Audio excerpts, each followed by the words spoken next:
Week 1 of the Wednesday Night War is in the books.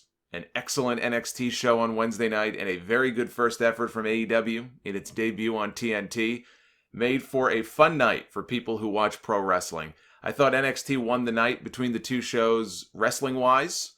There was nothing on either show as good as that Matt Riddle-Adam Cole match. Not even close. Shayna Baszler and Candice LeRae was very good. I thought Cody and Sammy Guevara was very good. Even Pac and Hangman Page had a good match. None of that could touch the NXT title match with Cole and Riddle. But everybody wanted to know what the ratings were going to look like. Because for all the talk about how ratings don't matter anymore, or, why do you care about the ratings? How does it affect you? I love getting those stupid comments as well.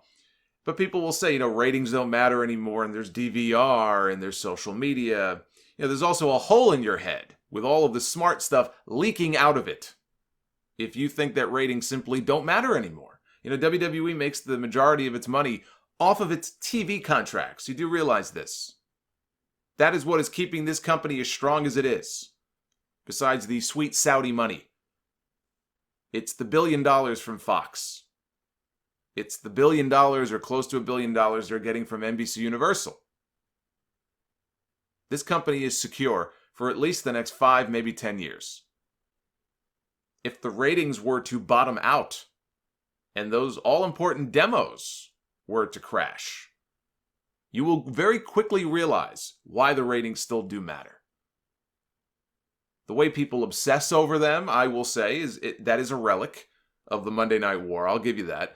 People are still stuck in that mindset, or they just think, it's fun to pretend that it's Raw versus Nitro all over again, only with 7 or 8 million fewer people watching. I said to a friend of mine who's like a casual fan, he was asking, what were the ratings for this week? And I told him, I said, the rating for AEW, I told him the rating for NXT, and if you combine them, it's over 2 million or 2.5 million. Yeah, and his comment, because he knew the numbers that Raw and Nitro were doing 20 years ago. And in his mind, it's like, that's it? That ain't great. Now, by today's standards, that may be considered pretty good, but he's got a point. You compare the two and the way things used to be in terms of the numbers and the casual viewers they were able to hook in to watch their shows. It really is night and day. So everything is relative. If you're going to compare it to that era, there is no comparison. But if you're going to look at it in more of just in the context of today, I don't think it's too bad at all. But there is some of that going on. Yes, people do put too much stock into that stuff. It's almost like they take it too seriously. But for bragging rights, if nothing else, people were waiting with bated breath for these first numbers to come in, or before we even got them. WWE issued a very magnanimous statement to the various wrestling news websites congratulating AEW on a successful premiere, before reminding everybody at the end of their statement that this is a marathon and not a sprint. Now, that is true. I'm not going to argue with that. It is a marathon. It is a case where you have to see what the numbers are in week 2, 3, 4, 5, and 6. It's not all about week 1.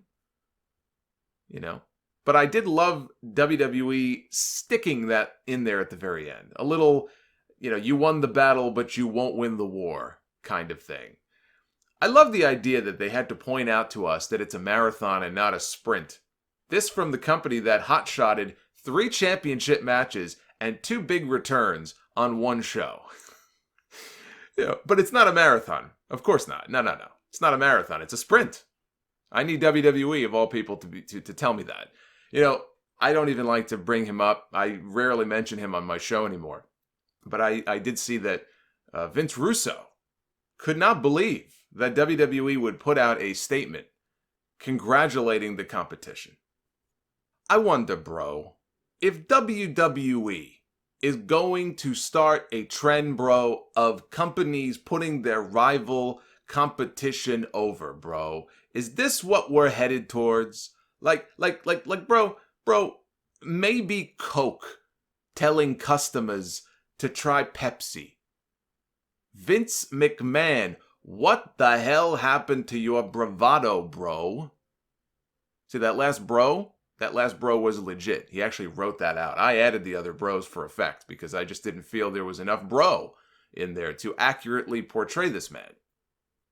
Bro, when I worked for TNA and Dixie Carter, bro, we never would have done something like that. Bro, look. I'm gonna be honest with you, okay? And when have I ever lied to you, bro?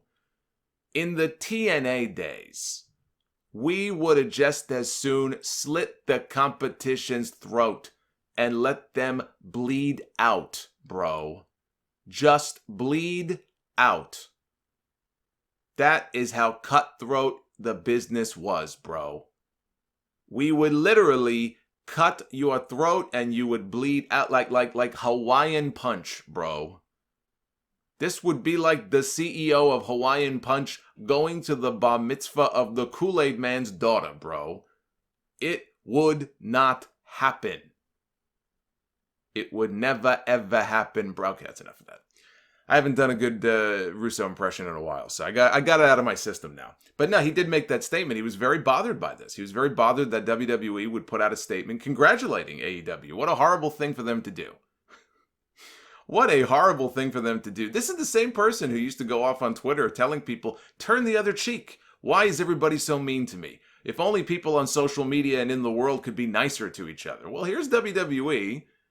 And I'm sure they had their fingers crossed behind their back when they made the statement. But still, WWE put this nice statement out. But apparently this is a huge issue to Vince Russo. So it's like it's blasphemy. Anyway, head-to-head, week 1 belongs to AEW, numbers-wise, which far surpassed my expectations for what I thought they would do. I thought if they did 500,000, they should be happy, and then they could build on that, and they can grow that number. Then they went and they did 631,000 viewers the night before for a preview show. And I thought to myself, well, I guess 500,000 wouldn't be such a good number after all. You're not going to do 631,000 for a preview show and then see 500,000 for your main show as being a good thing. And then came the overnights.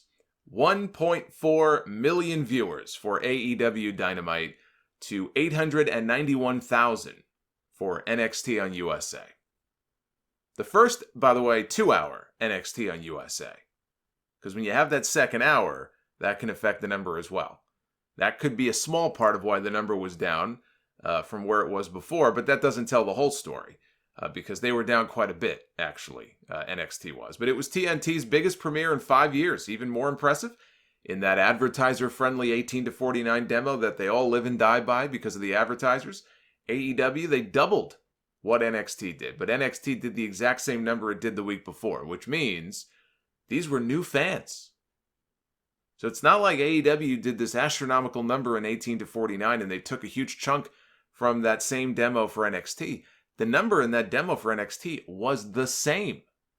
So these are new fans. These are young, new fans, new viewers that they were able to attract, which is a great thing. You know, AEW, they did about 400,000 viewers for the Dynamite replay. In Canada, live on TSN, the show brought in another 100,000 plus viewers, which I take it as a good number. I mean, especially against hockey. They love their hockey up there in Canada. Hockey and curling. They love their curling. Even though I still have no idea what curling even is. But apparently I remember that. I know curling is a very big deal up in Canada. Maybe they flex their biceps? Is it like a posing contest? I don't know. But that means the two shows combined, the two wrestling shows combined, for over 2 million viewers last Wednesday, which is comparable to what Monday Night Raw would do in a typical week.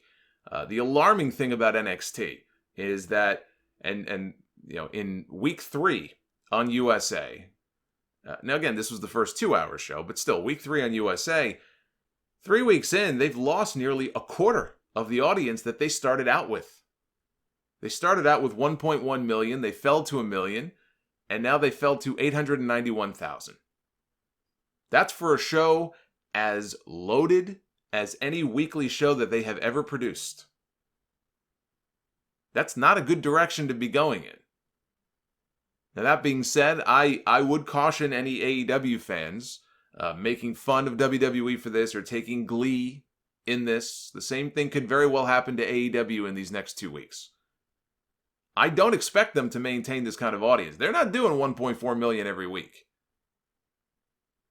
And in fact, I expect them to drop this week. The question is, how big is the drop going to be? It's like when a new movie comes out and it's got this really great opening weekend. They exceeded expectations. You know, people were projecting the movie would only do $30 million. And then in its opening weekend, it did $50 million. And there are executives dancing in their office. But what ends up happening is, in week 2 and week 3, there's this huge drop-off. And the question usually is, all right, there's going to be a drop-off. How big is it going to be? Is it going to be a huge drop? Is it going to be a small drop? And I think the same kind of logic applies here. I think there'll be a drop. The question is, how bad do they fall? Do they fall a little bit? Do they sink like a stone? Does NXT overtake them? It depends on whether or not people like what they saw when they tuned in last Wednesday. So I would pump the brakes before I get too far ahead of myself if you're taking glee in WWE getting rocked the other night. You know, some people look at this like a team sport. I'll get messages, who cares about the ratings? Why do people report on the ratings still? It's not 1997 anymore. Because it's news. Because it's news. Now maybe on a message board forum somewhere, Joe Blow, who's going nuts about the ratings, you could say, dude, why are you going nuts about the ratings? But I do a show, and I report on the news, and the news this week was AEW beat NXT in the ratings. So of course I'm going to talk about that. The other reason is because I want to. It's fun. It's fun to follow along. There are people, though, who take this stuff way too seriously, and they take it way too personally. It's not a team sport. You can root for both sides to do well. That doesn't make you, I mean, if you're not going to root for the Mets and the Yankees because then you're just a fair weather fan. Pick a team. That's not what this is. You can root for both sides and hope that they both do well. NXT has 6 years behind it. It has WWE, the WWE machine behind it. AEW is still a baby. It's a new brand. It's less of a sure thing, so people are excited to see it do well right out of the gate. If AEW does well, who knows? Maybe it opens the door for the NWA to get a decent TV deal at some point instead of just airing on YouTube and Facebook. Maybe it opens a lot of eyes at other networks when it comes to pro wrestling. Eyes that WWE clearly has not opened in the last several years because of how hard it is still to get wrestling on a big station. That's all the proof you need. You know how many wrestling companies have tried to get a good TV deal? How many of them have gotten a really good TV deal? Not very many. I mean, Impact had to buy its own network. Or Anthem did, technically. Just to get Impact on a decent station, they just said, fuck it, we'll buy them. We'll buy Access TV. So now Impact is on Access, which is a much better place for them to be, but they had to go buy them. And that's the only reason they're on there, because it's not easy. It's not easy to convince TV executives anymore to invest in pro wrestling. WWE did, but they're the biggest brand in the world when it comes to pro wrestling. They convinced Fox to give them $1 billion. Good for them. The NWA's not going to do that. Ring of Honor's not going to do that. Impact's not going to do that. AEW, they were able to convince TNT to give them a shot. That's where Tony Khan's influence, I assume, comes into play. Because it wasn't Cody knocking on doors, and it wasn't Kenny Omega knocking on doors saying, hey, give me a TV deal. If it was so easy to get wrestling on a big TV station, Jeff Jarrett would have gotten his Global Force Gold on a decent station before he finally gave up. So in response to this news, Chris Jericho, who got an on-screen mention during the New York Rangers game the other night, his father used to play for the Rangers. Good exposure, you would think, right, for the AEW champion, except for one small little thing. They identified him on screen as WWE superstar Chris Jericho. Oops. Somewhere Vince McMahon is petting his cat with an evil grin on his face. This is what the AEW champion had to say in response to their big ratings victory. They started this. Everything they've done has been reactionary to us. We're not in a war with anybody other than ourselves. All that matters is our show. They kind of started this war the very first night. They got destroyed. Big deal. It's our first debut, but they have to come back and say, oh, it's a marathon and it's not a one-night sprint. Who's ever said that it was a one-night sprint? It's not a war for us. Now we're placed in one, and we're going to kick ass. So that comes from Chris Jericho.